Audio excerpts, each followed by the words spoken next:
Salut à tous et bienvenue dans cette nouvelle vidéo. On est à 2 semaines du semi-marathon et la fatigue elle commence à se faire sentir. La charge elle est à son maximum, il me reste une grosse semaine d'entraînement à faire avant d'alléger un peu la charge. Et bien justement, aujourd'hui, je vous emmène au cœur d'une de ces grosses semaines. Allez, c'est parti.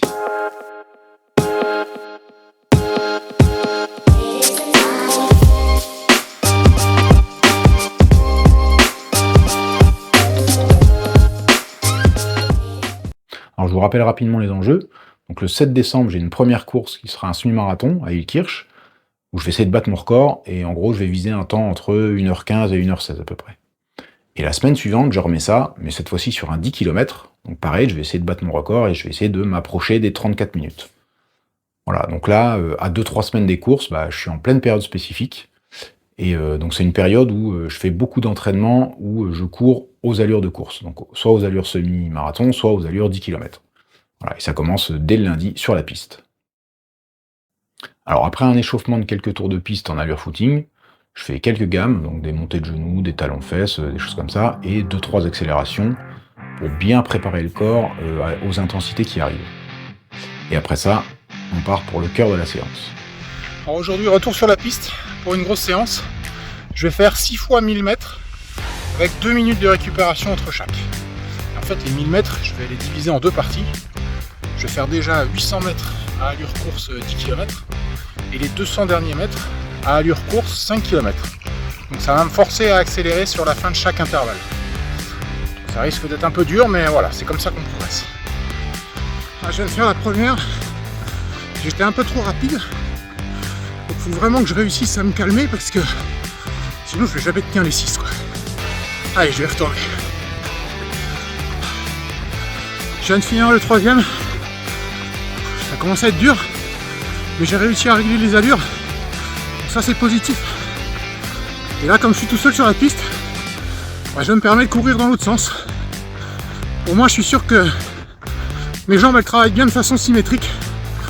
Parce que je fais quand même pas mal de pistes en ce moment, donc j'essaye de solliciter les muscles un peu de la même façon de chaque côté. Je vais essayer de récupérer un peu de souffle quand même.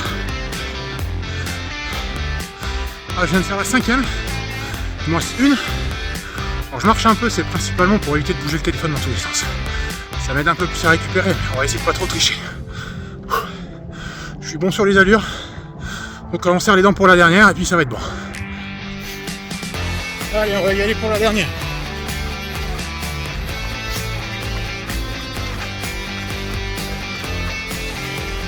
Allez, encore un tour et demi.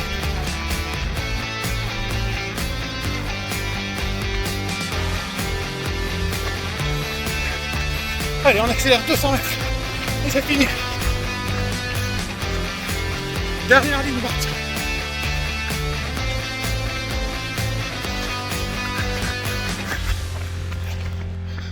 Celle-ci elle est faite. Wow. À la fin c'était rude. On va bien souffler maintenant. Retour au calme en trottinant. Voilà, j'ai terminé mon retour au calme. Je vais pouvoir me rentrer et puis passer à table.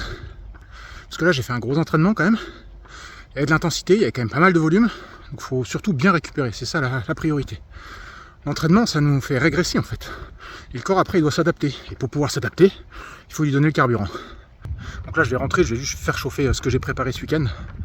Ça m'évite de manger on va dire trop de cochonneries entre guillemets, trop de nourriture transformée. C'est meilleur pour la santé. Et puis c'est meilleur au niveau du goût, parce que je cuisine bien.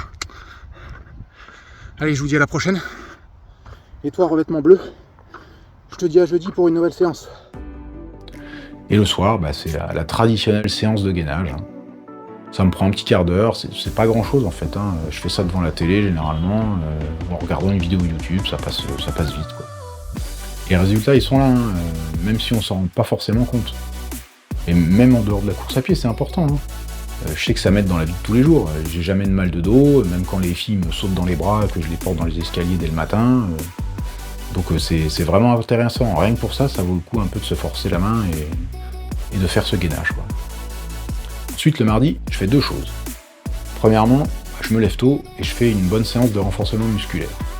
Plutôt axée sur les jambes, bien évidemment. Alors, je la décompose en 3 parties. D'abord, je commence par une petite partie de mobilité, où je vais travailler surtout les hanches, les chevilles et un peu les pieds, pour déverrouiller un petit peu tout ça. Ensuite, je passe sur des exercices avec charge. Donc ils sont ciblés plutôt pour améliorer mes points faibles en fait, tout en réussissant à conserver mes points forts. Donc ça va être principalement des squats, des fentes, des hip thrusts, des soulevés de terre, enfin des exercices un petit peu classiques.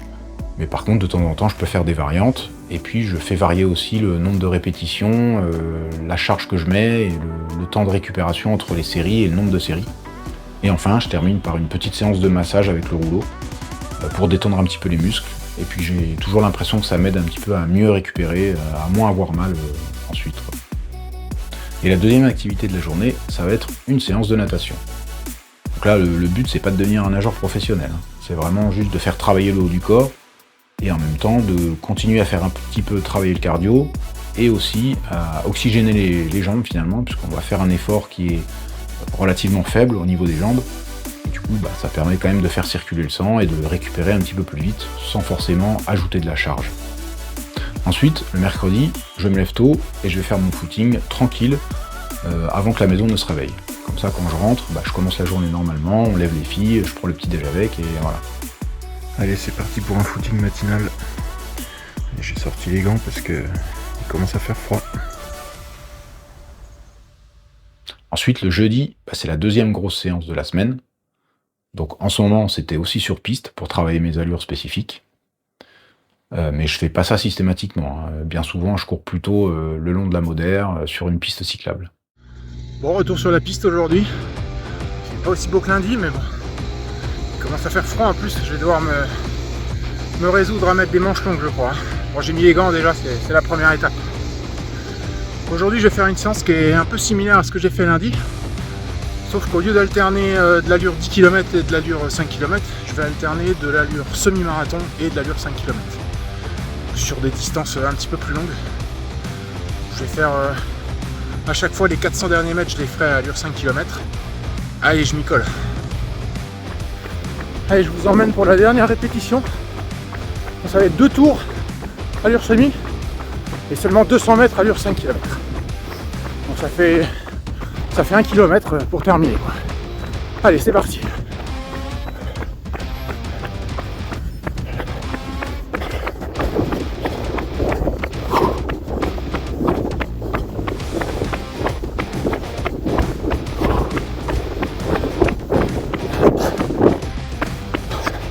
Allez, dernier 200.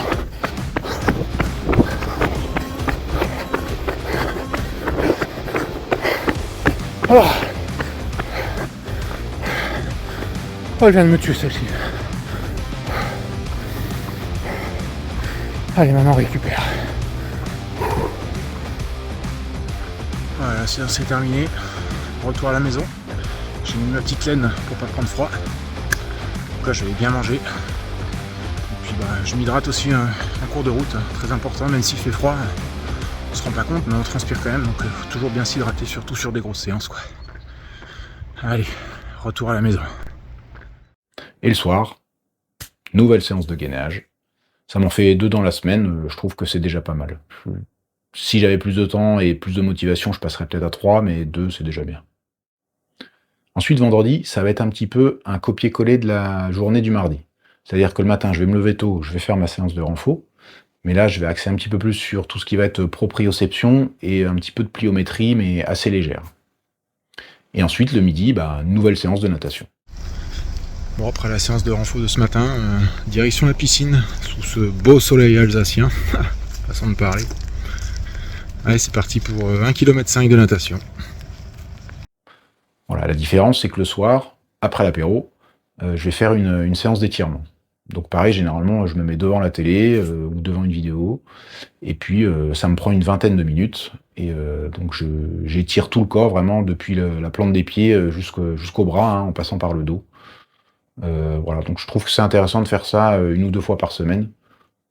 J'ai l'impression que ça m'aide à aller mieux, à mieux récupérer, à avoir après les jambes surtout plus fraîches le lendemain. Par contre, j'essaie toujours de faire ça assez loin d'une séance. Je m'étire jamais juste avant ou juste après une séance.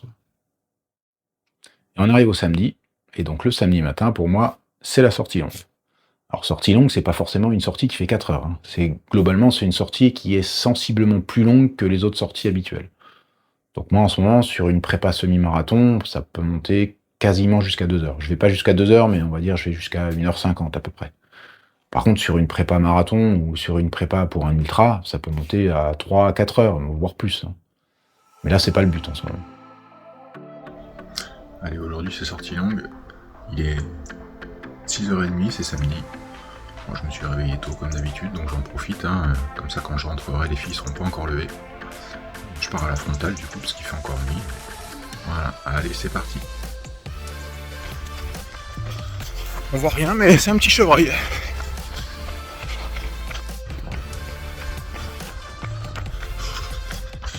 En plein cœur de la sortie longue. Je suis parti sur 20 minutes de footing. Et après je fais 1 heure là, donc je suis encore dedans. En endurance active. Donc ça reste du footing mais quand même sur le haut de la zone de footing quoi. C'est pas aussi rapide qu'une allure marathon. Et après je ferai encore 20 minutes pour récupérer. Je suis parti à la frontale. Je l'ai enlevé parce que le jour se lève timidement. Je me suis pris une compote là pour avoir de l'énergie parce que ça fait quand même une grosse sortie, 1h40. Donc faut pas hésiter à se nourrir et à bien boire. Allez, je vais essayer de terminer ça, il reste un peu moins de 3 km. Ça y est, la sortie du jour est terminée. Donc il est 8h20. J'ai fait 22 km là. Donc maintenant je rentre et puis je vais pouvoir commencer la journée. Je pense que les filles sont pas encore levées, donc je vais pouvoir prendre le petit déj avec elles, c'est cool. Et c'est l'avantage d'aller courir tôt, c'est que voilà, j'ai fini ma grosse séance. Et en fait il me reste toute la journée devant moi quoi. Donc, vraiment pour bien commencer la journée, c'est nickel. Donc dans ces séances, je vais toujours mettre un petit peu du travail, on va dire, de qualité. Ça va pas être juste un footing, je vais pouvoir accélérer un petit peu. Mais par contre, je vais pas atteindre forcément des intensités aussi hautes que sur mes séances du lundi ou du jeudi. Ou alors si je les atteins, ça va être beaucoup moins long. Je vais faire par exemple une fois un kilomètre rapide, plutôt que de faire 4, 5 ou 6 fois des kilomètres à la même allure que je ferais le lundi, quoi. Le but c'est pas trop de se fatiguer non plus, c'est plutôt de travailler l'endurance. Et d'autant plus que on est samedi et le lundi, je repars sur une grosse séance. Donc il faut quand même que j'ai le temps aussi de récupérer entre deux. Donc il faut pas trop que je charge non plus. Et le dimanche, ça va être repos, ou presque. Il y a toujours un petit footing, voire 2 qui traînent, histoire de finir le volume de kilomètres que je m'étais fixé au début. Et par contre, ça m'arrive d'adapter en fonction de la fatigue. Si vraiment j'ai eu une grosse semaine et que je sens que je suis trop fatigué, je préfère ralentir un petit peu pour bien me reposer. Parce que le lendemain, le lundi, j'y retourne quoi.